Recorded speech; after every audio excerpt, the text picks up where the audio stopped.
Hello everyone, Spencer Stabio here, and welcome to my recap and review of The Ones Who Live, Episode 3.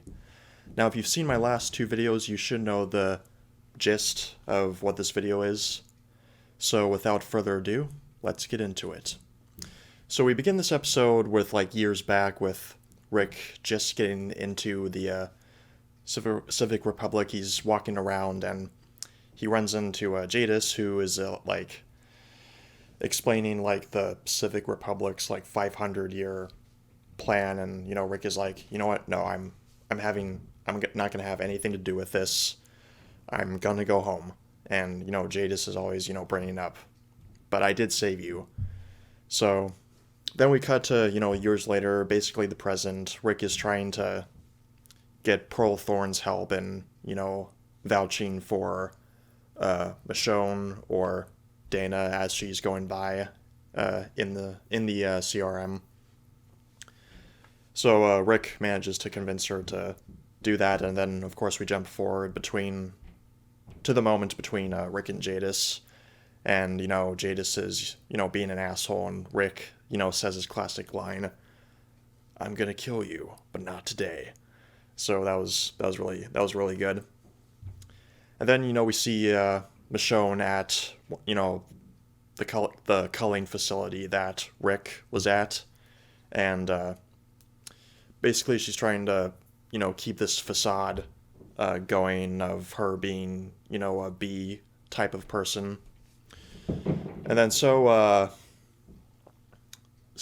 Rick hatches this plan to not get both of them out, but to get Michonne out of there. And so, yeah, actually, I think before that, there's an interesting moment with Major General Beale stopping by to see Rick and Pearl Thorne. And also, so he brings up this, interesting, Greek word for poison and cure, which maybe is some foreshadowing. I don't know, we'll see what, how that plays into the future of this series.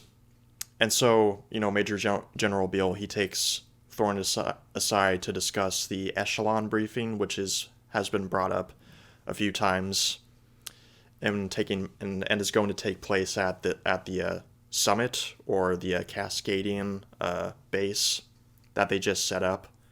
And it's interesting because Summit was the original title for, or the working title for this series, which eventually became Rick and Michonne, and then eventually became The Ones Who Live. So after that, Rick, tries to get Michonne to leave, and once Michonne finds out what Rick is trying to do, she's disappointed, and she's like, no, I'm not going anywhere. And she comes back, and she's back at the culling facility, and just before that moment, there's this great interaction between Rick and Jadis, and basically Rick calls out her shit haircut, which was awesome. I mean, I think I can say that me and many of the fans just were not a fan of that haircut. So it's pretty cool that the writers left that in. So Rick sees Michonne still there, and Michonne is pissed, and Rick and her have another private moment together, and Rick throughout this episode is trying to get Michonne to leave, and yeah, it's to not only to protect her, but to protect everyone they love back at home.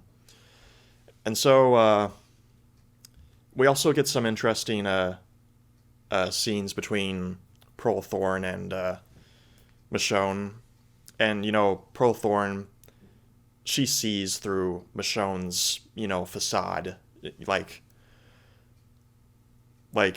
Pearl Thorne, she's getting more and more suspicious of Michonne, and Rick is trying to keep things together.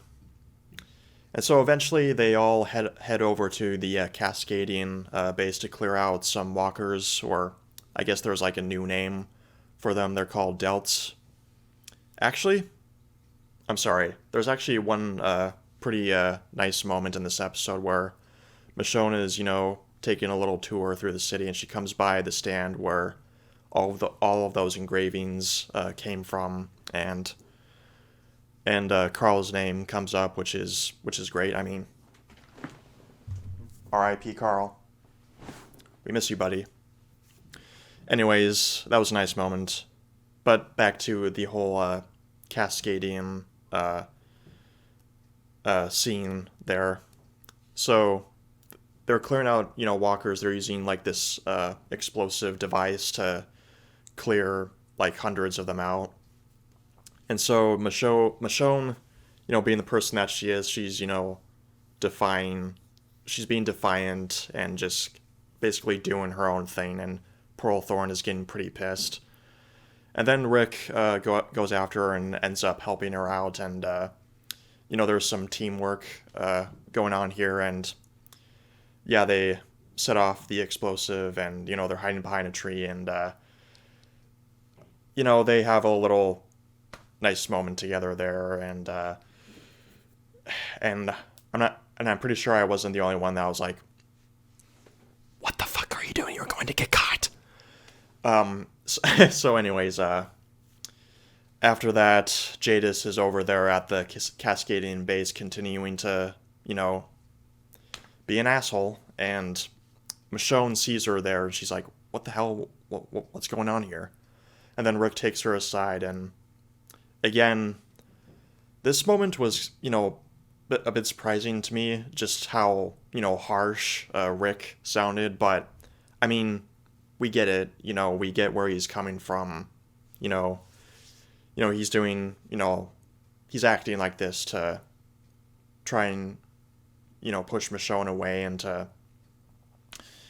to protect, those he loves, and, yeah, anyways, so then we cut to them, in, a helicopter on their way back from the base. And this takes place during a thunderstorm, and it's a pretty crazy scene. Michonne at this point is, fed up, and she's like, "No, this is happening." And she opens the door of the helicopter, she grabs Rick, and they fall out of the helicopter, so pretty crazy ending. So my general thoughts on the episode, it was good.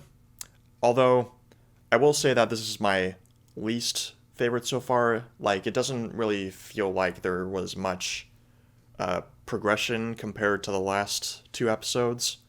And I think it, makes more sense now why some critics ranked this as their least favorite of the 4 episodes that they watched, but nonetheless, still a good episode. Good episode with plenty of memorable moments. And yeah, I don't really have much more to say than that, other than I've been hearing things about episode 4 being one of the greatest Walking Dead episodes ever. So yeah, and it's also written by Denai Guerrera, so I'll be looking forward to what she brings, what her writing skills bring to this series. And yeah, I hope all of you have a good day.